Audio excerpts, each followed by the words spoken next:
নমস্কাৰ প্ৰিয় দৰ্শক। আজি সকলোৱে দেখা পাইছে গোটেই ভাৰত জুৰি ষ্টুডেণ্টছবোৰে প্ৰটেষ্ট কৰি আছে আৰু এই প্ৰটেষ্ট এইবাবেই যাতে আমাৰ শিক্ষা বিভাগ ভাল হয় আৰু ভাল শিক্ষা ছাত্ৰ ছাত্ৰীবোৰে গ্ৰহণ কৰিব পাৰে আৰু এই যে পেপাৰ লিক হৈ আছে বছৰে বছৰে এইটো এক্সামৰ পৰা সেইটো এক্সাম বা ল'ৰা ছোৱালীবোৰে যে বছৰ দিন ধৰি পঢ়াৰ পিছত এক্সাম দিয়াৰ পাছত অকস্মাত গম পায় যে তেখেতসকলৰ পৰীক্ষাৰ যিটো এক্সাম তেখেতসকলে দিছিল সেই এক্সামৰ যিখন পেপাৰ সেই পেপাৰখন লিক হৈ গৈছে। আৰু এয়া আজি নহয়, এয়া এতিয়াৰ প্ৰব্লেম নহয়, এয়া বহু বছৰ ধৰি চলি আহি আছে। কিন্তু ইয়াৰ মাত মতাত চৰকাৰে যি ধৰণে দমন কৰিবলৈ চেষ্টা কৰিছিল আগৰ পৰা আৰু এতিয়াও সেয়ে দমন তেখেতসকলে গ্ৰহণ কৰি আছে। ল'ৰা ছোৱালীবোৰক ডিটেইন কৰি আছে, মাৰধৰ কৰি আছে আৰু পুলিচৰ বৰ্বৰতাৰ কথাটো কৈ লাভেই নাই। গোটেই বিশ্বজুৰি দেখি আছে যে আজি পুলিচে এই ল'ৰা ছোৱালীবোৰৰ সৈতে কি কৰি আছে বা চৰকাৰে কেনেকুৱা পদক্ষেপ লৈছে। এই ল'ৰা ছোৱালীবোৰক যিবোৰ ছোৱালী মানুহ তেওঁলোকক কিছুমান মেল পুলিচ অফিচাৰে যি ধৰণে ব্যৱহাৰ কৰি আছে এয়া সকলোৱে কোনো নজনা নাই। কিন্তু ইয়াৰ আজি যি ধৰণে প্ৰটেষ্ট চলি আছে বা ইয়াত যি মাৰপিট হৈ আছে বা মাৰ খাই আছে পুলিচৰ, এয়া ক'ৰ পৰা আহিল আৰু কিয় আজি এই ল'ৰা ছোৱালীবোৰৰ এই দুৰ্গতি আজি দেখিবলৈ পোৱা গৈছে।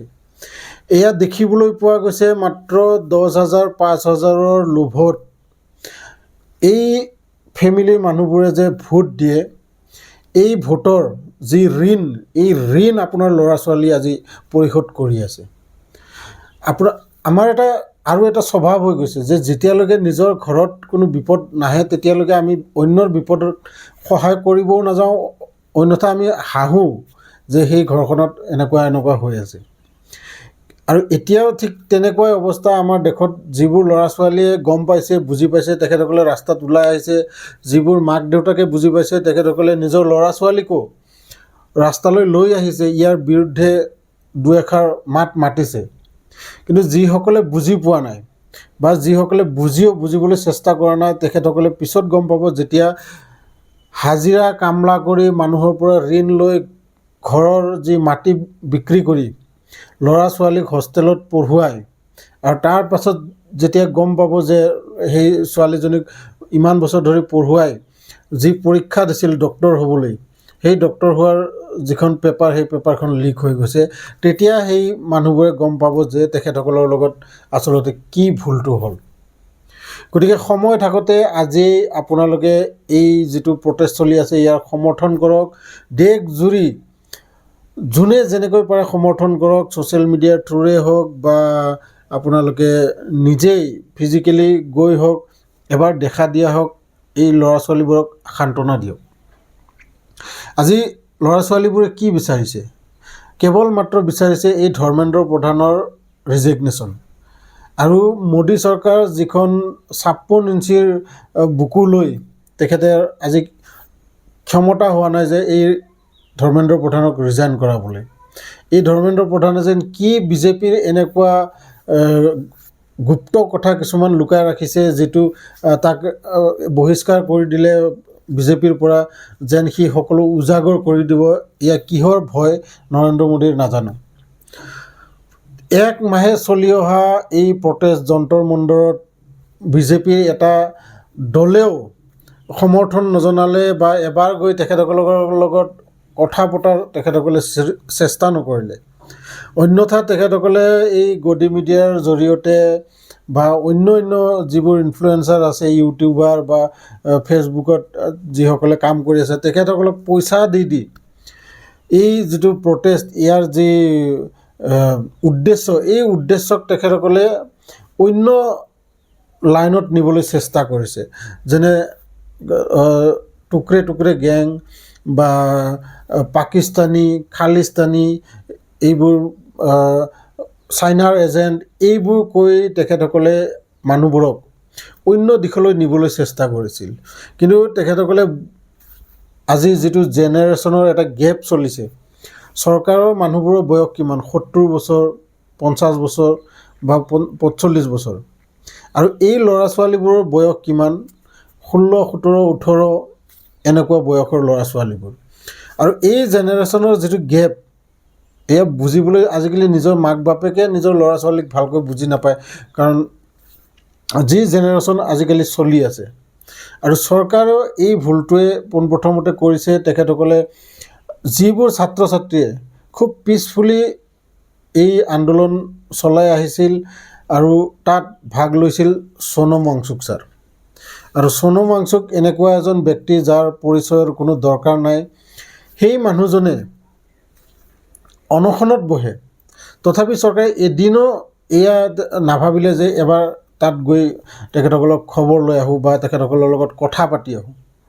কিন্তু এই যিটো অহংকাৰী চৰকাৰ, এই অহংকাৰী চৰকাৰৰ ফলত যোৱা 20 তাৰিখে যিটো পিচফুল প্ৰটেষ্ট, সংসদলৈ যোৱাৰ এটা পিচফুল প্ৰটেষ্ট চলাৰ কথা আছিল, আৰু এই পিচফুল প্ৰটেষ্টত পুলিচে যি ধৰণে বৰ্বৰতা দেখুৱাই, দিল্লী পুলিচে, আজি গোটেই পৃথিৱীয়ে গম পাইছে যে ভাৰত আচলতে কেনেকুৱা দেশ, কেনেকুৱা গণতন্ত্ৰৰ দেশ।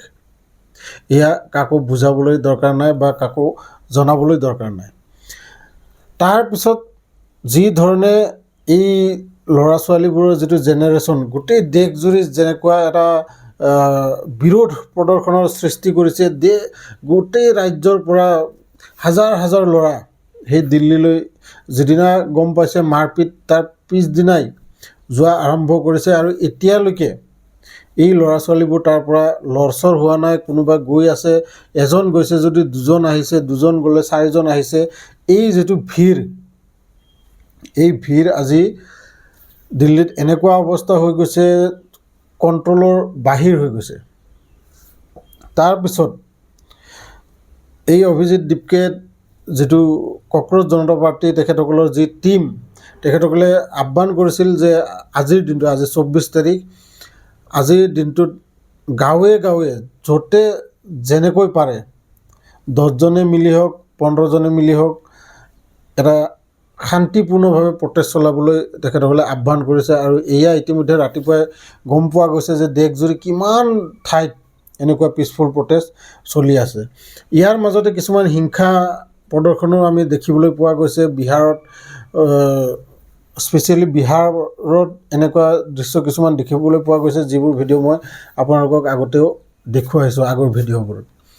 গতিকে এইবোৰ আচলতে আমি আমাৰ যিবোৰ ফেমিলি মেম্বাৰ, যিবোৰে বিজেপিক খুবেই ছাপোৰ্ট কৰে, আৰু ছাপোৰ্ট এইভাবে কৰে যে ইলেকশ্যনৰ আগতে 10,000 5,000 দি যেন এই 5,000 বিনিময়ত নিজৰ ল'ৰা ছোৱালীৰ ভৱিষ্যতলৈ আচলতে খেলা কৰি আছে। সেইবাবে মই আকৌ আপোনালোকক এবাৰ আহ্বান কৰিছোঁ, যিসকল ল'ৰা ছোৱালীয়ে আজি বুজি পাইছে, তেখেতসকলে এই প্ৰটেষ্টটো যদি ছাকচেছো হৈ যায়, ইয়াৰ পিছতো তোমালোকৰ আৰু কিছুমান দায়িত্ব থাকিব। এই দায়িত্বটো হ'ল তোমালোকে নিজৰ ঘৰক, সকলো পৰিয়ালক এটা ট্ৰেইনিং দিব লাগিব। ট্ৰেইনিং মানে শিক্ষা এটা, যে আমি আচলতে কাক ভোট দিব লাগে, আমি কেনেকুৱা এজন প্ৰতিনিধিক ছাপোৰ্ট কৰিব লাগে। এয়া কোনো পাৰ্টিক নহয়।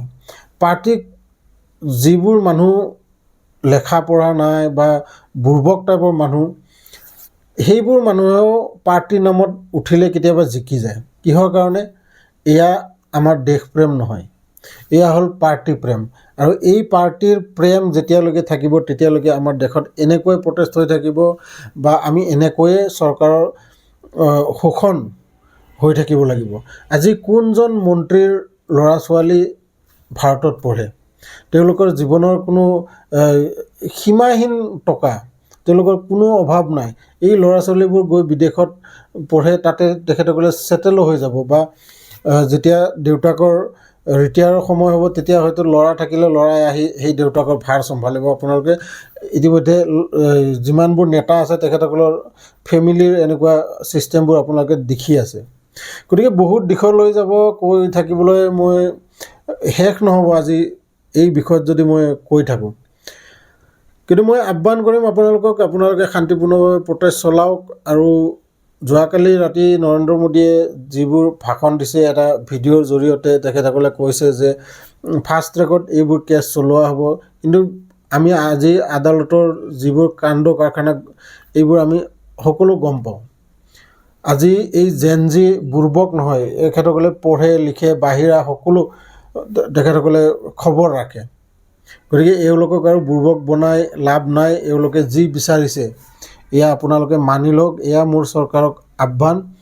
আৰু অতি শীঘ্ৰে যিমান সোনকালে আপোনালোকে মানি ল'ব সিমান আপোনালোকৰ বাবেও ভাল, বা এই ল'ৰা ছোৱালীবোৰৰ বাবেও ভাল, আৰু এই দেশৰ বাবেও ভাল। ধন্যবাদ।